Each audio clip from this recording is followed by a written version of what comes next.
जय श्री हरि साथियों, आज के इस प्रदर्शन के माध्यम से हम समझेंगे कि देवताओं के राजा इंद्र की पूजा हम पृथ्वीवासियों के द्वारा क्यों नहीं की जाती है। मित्रों, इंद्र किसी व्यक्ति विशेष का नाम नहीं है, बल्कि यह एक पद का नाम है और दूसरा एक विशेष प्रकार के बादल का भी नाम इंद्र होता है। इंद्र एक काल अर्थात अवधि का नाम भी है। हमारे ब्रह्मांड की उत्पत्ति जब से हुई है, अभी तक 14 इंद्र हो चुके हैं। हमारा सनातन समाज जहाँ देवताओं की स्तुति करता है, वहीं प्राकृतिक शक्तियों की भी स्तुति करता है और यह मानता है कि प्रकृति के हर एक तत्व पर किसी न किसी देवता का शासन है। समुद्र मंथन से जो 14 रत्न प्राप्त हुए थे, उसमें से ऐरावत हाथी भी एक था। यह ऐरावत हाथी देवराज इंद्र को दिया गया था। हमारे सनातन धर्म के अनुसार 33 कोटि देवी देवता होते हैं। यहाँ पर मित्रों, कोटि का मतलब प्रकार से है। 33 प्रकार के वैदिक देवी देवता हमारे सनातन धर्म के अंदर बताए गए हैं।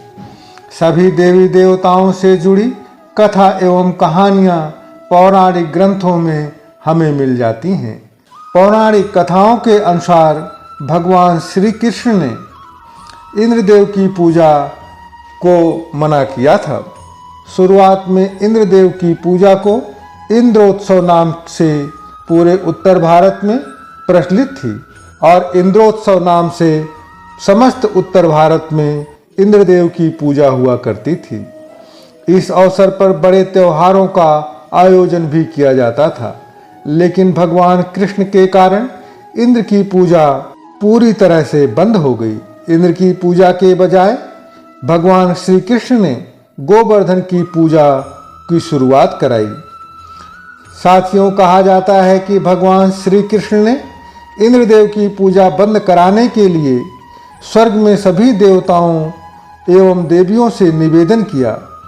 भगवान श्री कृष्ण का मानना था कि ऐसे व्यक्ति की पूजा कभी नहीं करनी चाहिए जो ना ही ईश्वर है और ना ही ईश्वर के समान।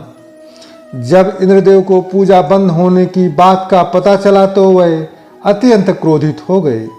उन्होंने तुरंत बादलों को आदेश दिया कि ऐसी वर्षा करो कि ब्रिजवासी पूरी तरह से डूब जाएं और उनसे क्षमा मांगने के लिए विवश हो जाएं।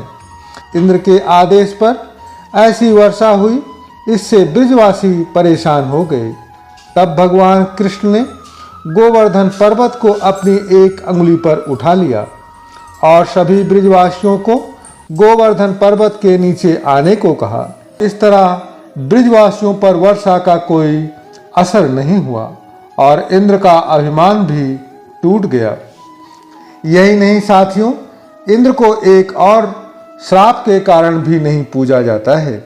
मित्रों, इंद्र के चित्र में उनके शरीर पर असंख्य आंखें दिखाई देती हैं। दरअसल में ये आंखें गौतम ऋषि द्वारा मिले श्राप का परिणाम है। पद्म पुराण में वर्णित एक कथा के अनुसार इंद्र स्वर्गलोक में अप्सराओं के साथ काम वासना से घिरे रहते थे।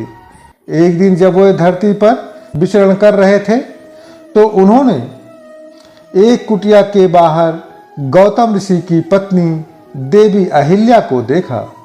अहिल्या सुंदर और रूपवती थी, जिसे देखते ही इंद्र उन पर मोहित हो गए। उन्होंने छलपूर्वक अहिल्या को पाने के लिए इंद्र ने अपनी माया से रात को सुबह जैसा वातावरण में बदल दिया। इंद्र ने अपने छल में चंद्रमा को भी शामिल किया और चंद्रमा को गौतम ऋषि के आश्रम के पास मुर्गा बना करके भेज दिया। मुर्गे की आवाज़ सुनकर गौतम ऋषि ने सोचा कि सुबह हो गई है और वह स्नान के लिए चले जाते हैं। गौतम ऋषि के निकलते ही इंद्र ने गौतम ऋषि का वेश धारण कर कुटिया के अंदर प्रवेश कर जाता है। अहिल्या इंद्र को गौतम ऋषि के वेश में देख पथ समझ बैठती हैं।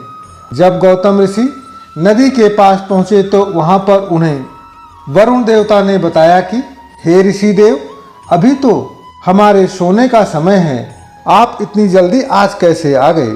तब गौतम ऋषि को एहसास हुआ कि मेरे साथ छल हुआ है और वह तुरंत भगते हुए अपनी कुटिया की तरफ लौट चलते हैं। कुटिया में लौटते ही उन्होंने देखा कि उनके बेश में कोई दूसरा पुरुष उनकी पत्नी के साथ रति क्रियाएं कर रहा है। गौतम ऋषि ने क्रोध में आकर अपनी पत्नी अहिल्या को जीवन भर पत्थर की शिला बनने का श्राप दे दिया और उन्होंने इंद्र से कहा कि तुमने यह सब केवल स्त्री की योनि पाने के लिए किया है, इसलिए तुम्हें योनि की इतनी लालसा है तो तुम्हें वही मिलेगी। तब ऋषि ने इंद्र को हजारों योनियों का श्राप दे दिया और इंद्र के शरीर पर हजारों योनियां निकल आई। लेकिन इंद्र को अपनी गलती का एहसास हुआ और उन्होंने गौतम ऋषि से क्षमा मांगा। फिर गौतम ऋषि ने उन योनियों को आंखों में परिवर्तित कर दिया। यही कारण है कि इंद्र की अधिकतर तस्वीरों पर कई आंखें दिखाई देती हैं। साथियों, यहाँ पर चंद्रमा को गौतम ऋषि ने दाग युक्त होने का श्राप दिया था। से चंद्रमा के ऊपर धब्बे दिखाई देते हैं। मित्रों, इन कारणों से इंद्र की पूजा नहीं की जाती है। साथियों, हमारा यह प्रदर्शन आपको कैसा लगा, कृपया कमेंट के माध्यम से जरूर बताइएगा।